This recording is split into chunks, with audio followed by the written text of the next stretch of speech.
A graça e a paz, meus queridos e amados irmãos do Seminário Servo de Cristo. É um prazer e um privilégio imenso poder estar aqui com os irmãos, tendo a oportunidade de abençoar cada um de vocês com algumas canções. Eu escolhi duas canções, dois clássicos da música cristã brasileira. Um deles fala a respeito de algo que é o primeiro, né, que nós vamos cantar, fala sobre algo que é a nossa âncora nessa jornada, algo que é a nossa esperança nessa caminhada. Nós estamos aqui nesse mundo sendo afligidos por tantas coisas complicadas e difíceis, mas a obra de Cristo na cruz nos garante de que maior é o que está em nós do que o que está no mundo. Maior são as bênçãos que nós recebemos graças à obra do nosso Jesus, do que qualquer outra coisa que possa se levantar contra nós. Por isso eu convido você a cantar juntamente comigo, maior é o que está em nós do que o que está no mundo. Vamos cantar juntos.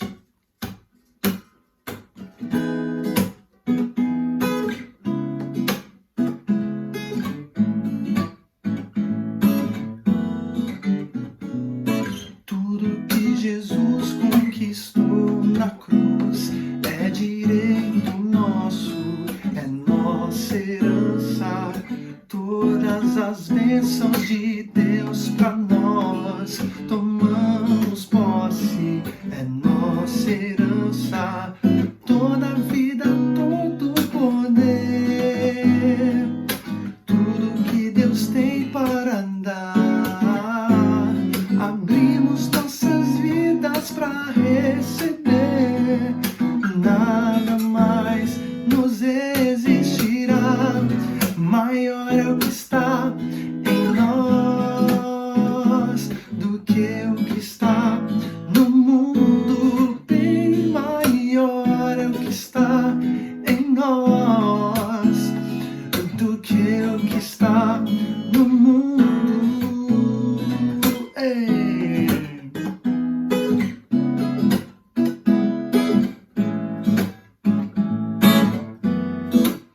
Mais uma vez. Tudo que Jesus conquistou na cruz é direito nosso, é nossa herança. Todas as bênçãos de Deus para nós tomamos posse, é nossa herança. Toda a vida, todo o poder, tudo que Deus tem para dar, abrimos nossas vidas para receber. Nada mais nos resistirá. Maior é o que está em nós do que o que está no mundo. Bem maior é o que está em nós do que o que está no mundo. Bem maior é o que está em nós do que o que está no mundo. Bem maior é o que está em nós do que o que está no mundo.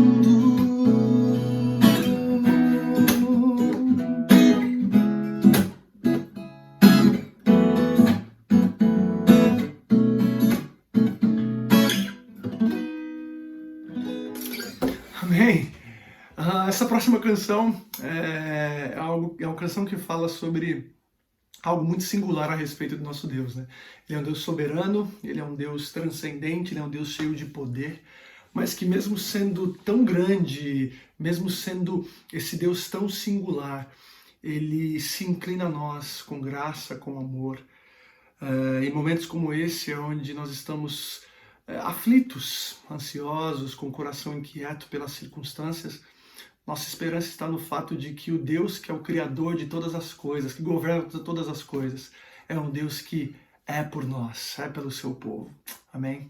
Vamos cantar juntos, Tu és soberano.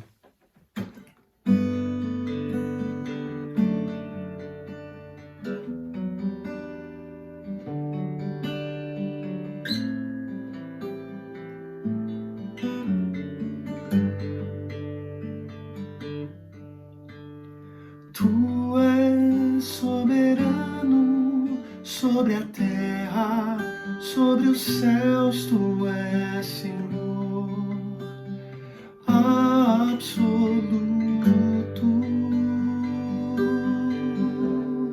Tudo que existe acontece, tu sabes muito bem, tu és tremendo.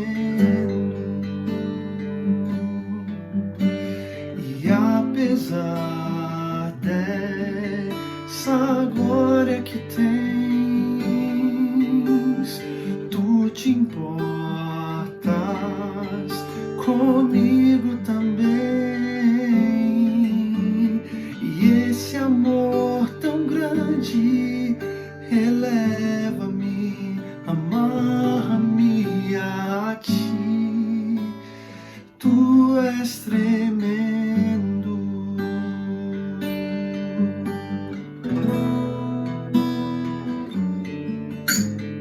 Tu és soberano sobre a terra, sobre os céus, tu és Senhor absoluto.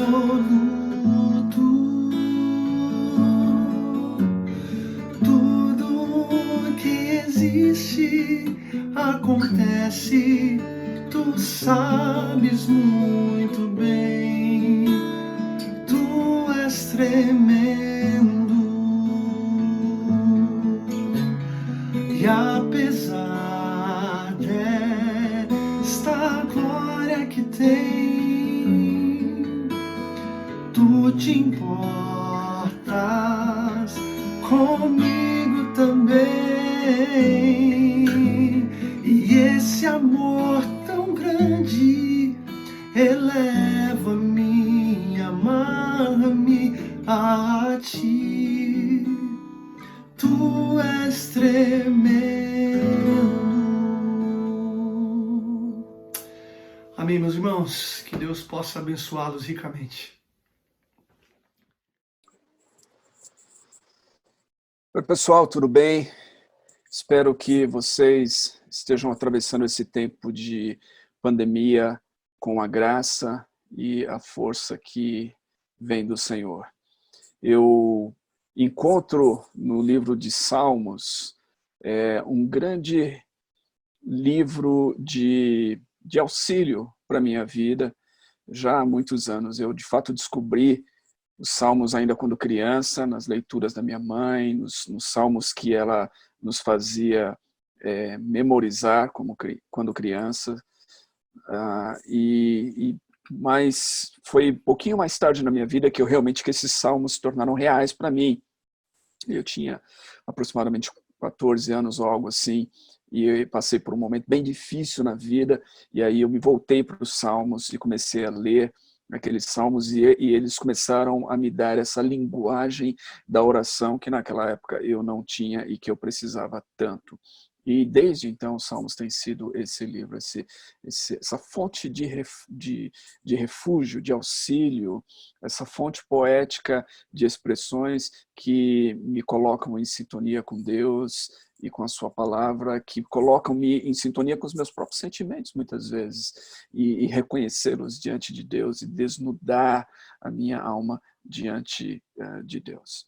E então, nesse período, eu tenho lido salmos, muitos deles têm servido, inclusive, de devocionais para a própria comunidade onde eu sirvo como pastor, e muitos deles têm sido citados nas orações e nos momentos devocionais em reuniões domésticas aqui em casa.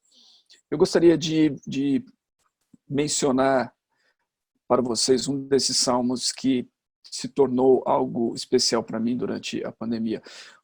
Evidentemente, o texto dos Salmos é conhecido de todos nós, então isso aqui não é novidade, esse é um daqueles salmos muito conhecido, muito citado em diferentes momentos, então eu assumo aqui que nada do que eu vou dizer hoje é, na verdade, uma novidade, mas eu espero que seja uma lembrança para nós que estamos atravessando esses tempos difíceis, que são tempos de pandemia.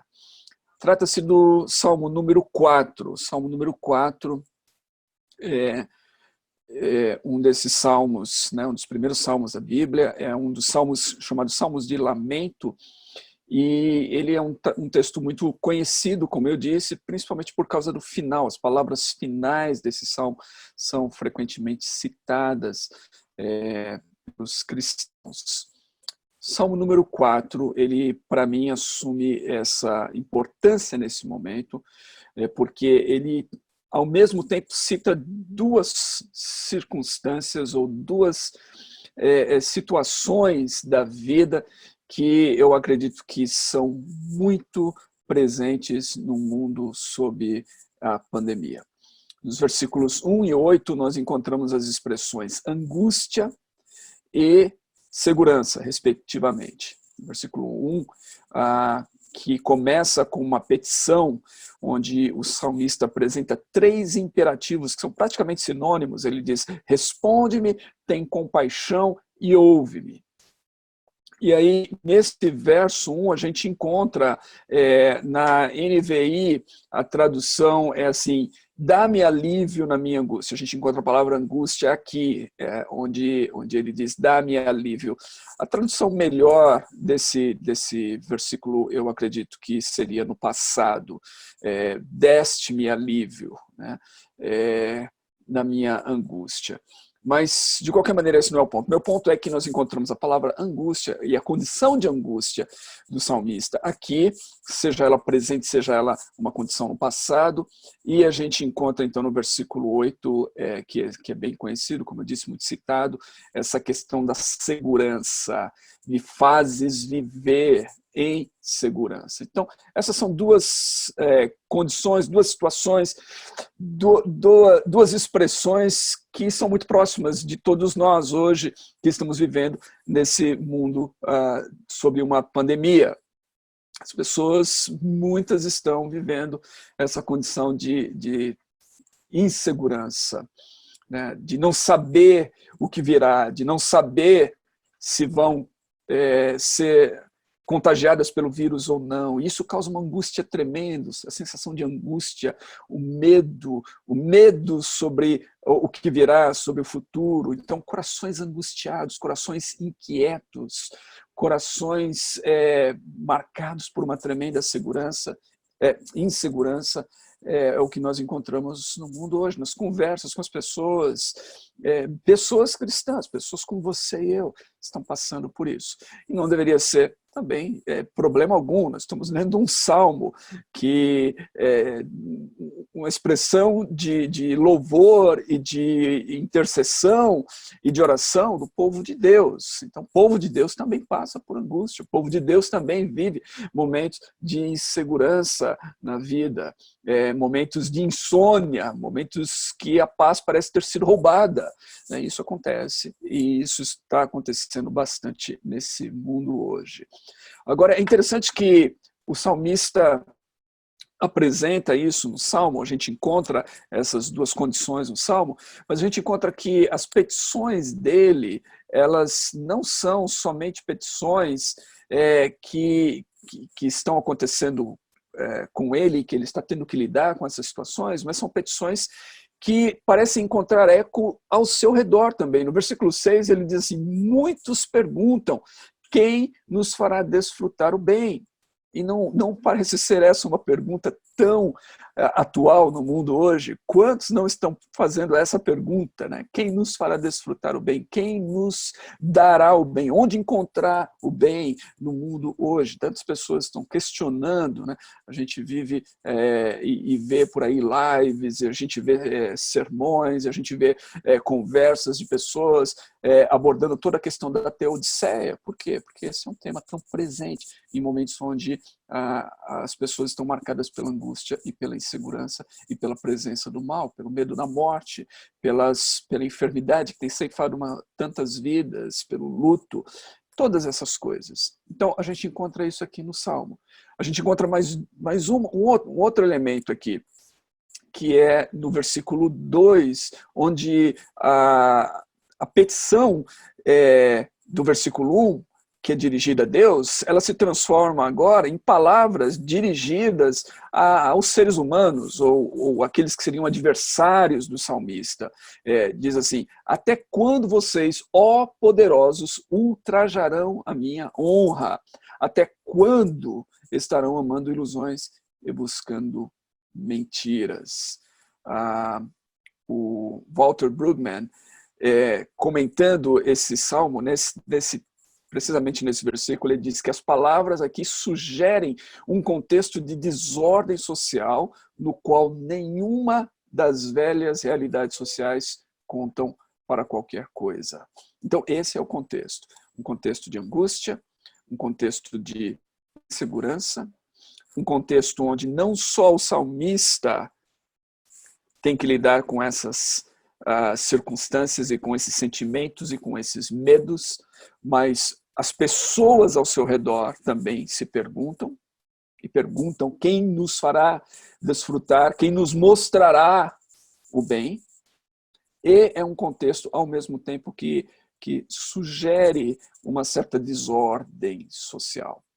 Novamente, é um salmo que me parece muito atual diante das circunstâncias em que a gente está vivendo hoje, tanto da pandemia como de tantas outras coisas ligadas a questões políticas, governamentais e até mesmo aquilo que muitos especulam-se que poderão vir uma segunda onda, uma onda pós-pandemia, marcada por uma desordem social, uma profunda crise econômica e todas essas coisas. Diante disso, eu quero sugerir o seguinte, que se nós vamos enfrentar essas situações e encontrar aquilo que o Salmo propõe no final, que é a tranquilidade, que é a capacidade de deitar e dormir, nós precisamos guardar o nosso coração de duas coisas. Uma delas é de não permitirmos que o nosso coração fique dividido em nossa devoção a Deus, dividindo essa devoção com outras coisas que não são Deus, ou com ídolos, e segundo, não permitir que o nosso coração fique manchado pela amargura. Onde a gente vê isso no Salmo, no versículo 2, nós encontramos essa questão de um coração dividido, daqueles que amam ou estão amando ilusões e buscando mentiras. Então, esse é um coração dividido, ele vai atrás de ilusões, ele vai atrás de vaidade, como coloca algumas versões, de coisas vãs, vazias, promessas vazias, ilusões. Nós temos que tomar muito cuidado para que, nesse momento, a gente não vá atrás de vaidades e que não venhamos a seguir mentiras. Eu posso até pensar no alto risco no nosso mundo atual de seguirmos e espalharmos, pior ainda, as mentiras, as chamadas fake news. E esse coração dividido por essas coisas é um coração que não vai encontrar a segurança e a tranquilidade que o Salmo propõe. A outra situação que eu citei é a amargura. Nota, no versículo 4, ele propõe isso da seguinte maneira.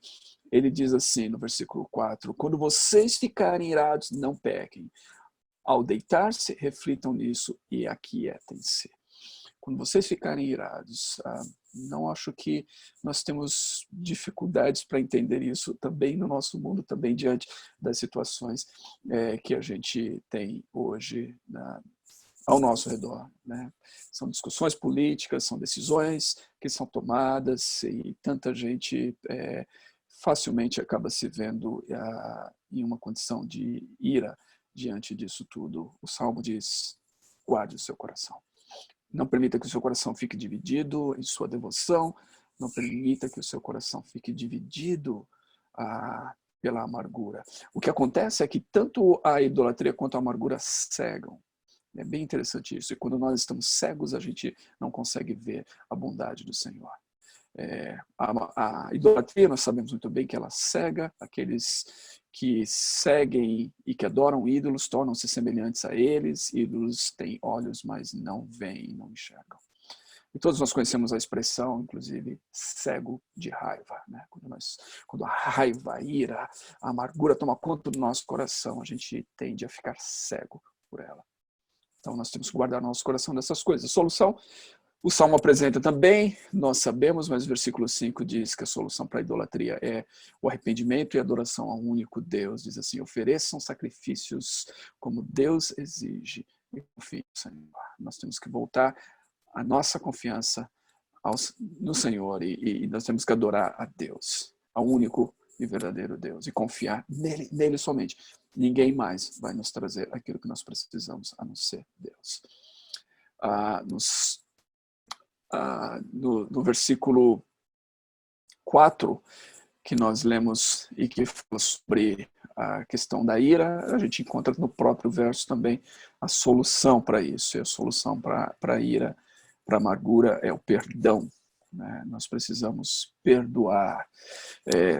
Por quê? Porque o versículo diz aqui que nós devemos refletir nisso e aquietar-se. Um coração amargurado só pode se aquietar quando ele libera o perdão para o seu ofensor.